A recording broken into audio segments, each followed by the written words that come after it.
Hi, first grade. Today we're going to read Music for Everyone by Vera B. Williams.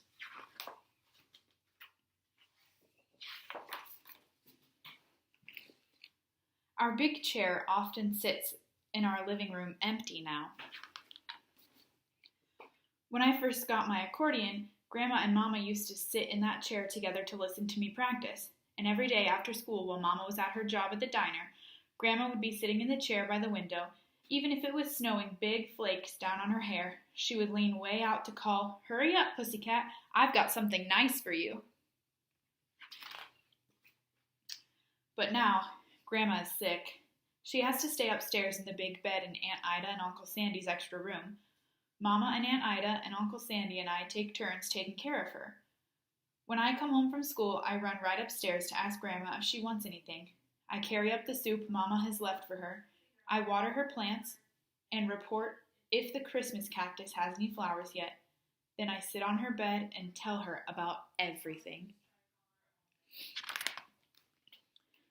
Grandma likes it when my friends Leora, Jenny, and May come home with me because we play music for her. Leora plays the drums, May plays the flute, Jenny plays the fiddle, and I play my accordion. One time we played a dance for Grandma that we learned in the music club at school. Grandma clapped until it made her too tired.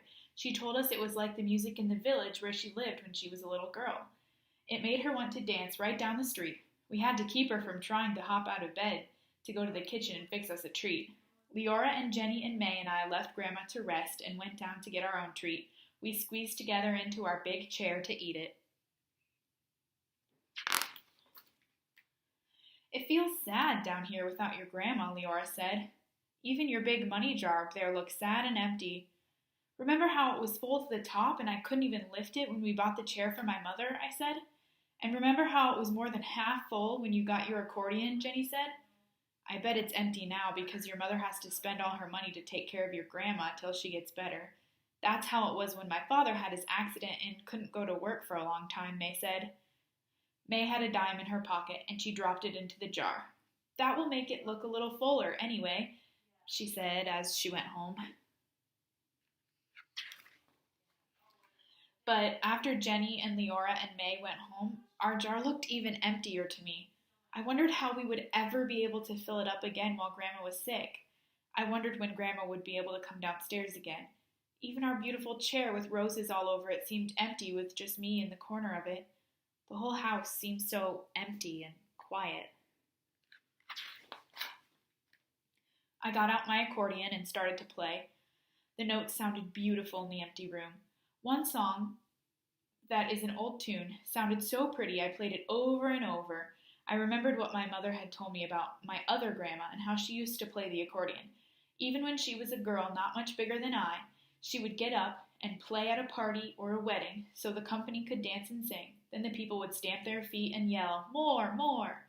When they went home, they would leave money on the table for her. That's how I got my idea for how I could help fill the jar. I ran right upstairs. "Grandma," I whispered. "Grandma, is that you, pussycat?" She answered in a sleepy voice. "I was having just a nice dream about you, and then I woke up and heard you playing that beautiful old song. Come, sit here and brush my hair." I brushed Grandma's hair and told her my whole idea. She thought it was a great idea. "But tell the truth, Grandma," I begged her. "Do you think the kids could really do that?" "I think you and Jenny and Leora and May could do it. No question at all," she answered.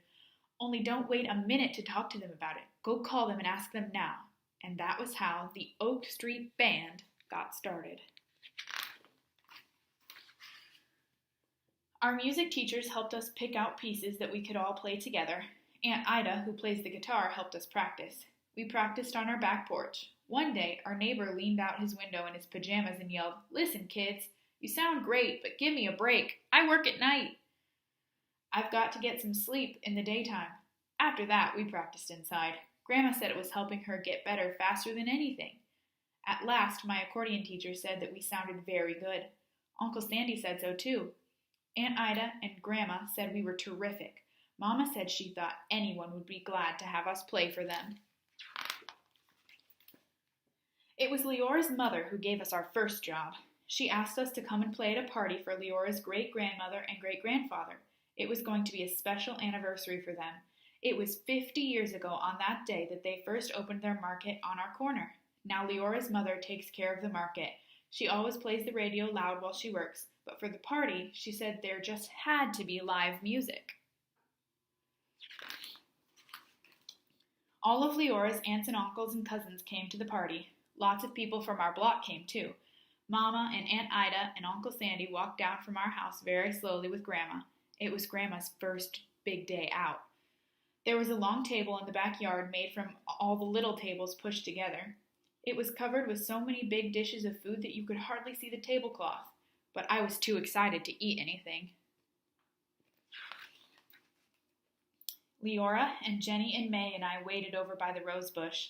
Each of us had her instrument all ready, but everyone else went on eating and eating some more. We didn't see how they would ever get around to listening to us, and we didn't see how we could be brave enough to begin.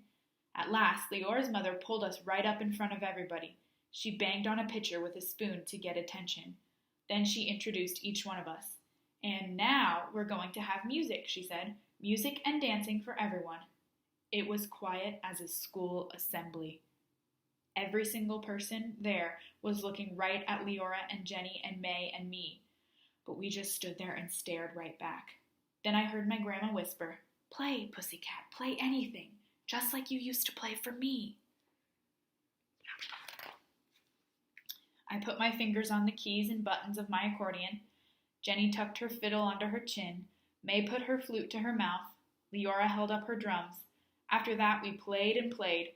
We made mistakes, but we played like a real band. The lanterns came on. Everyone danced.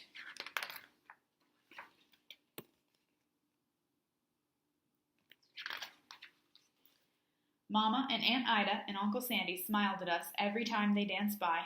Grandma kept nodding her head and tapping with the cane she uses now. Leora and Jenny and May and I forgot about being scared. We loved the sound of the Oak Street Band. And afterward, everyone clapped and shouted. Leora's great-grandfather and great-grandmother thanked us. They said that we had made their party something they would always remember. Leora's father piled up plates of food for us. My mama arranged for Leora, Jenny, and May to stay over at our house. And when we finally all went out the gate together late at night, Leora's mother tucked an envelope with our money into Leora's pocket. As soon as we got home, we piled into my bed to divide the money. We made 4 equal shares. Leora said she was going to save up for a bigger drum. May wasn't sure what she would do with her share. Jenny fell asleep before she could tell us, but I couldn't even lie down until I climbed up and put mine right into our big jar on the shelf near our chair.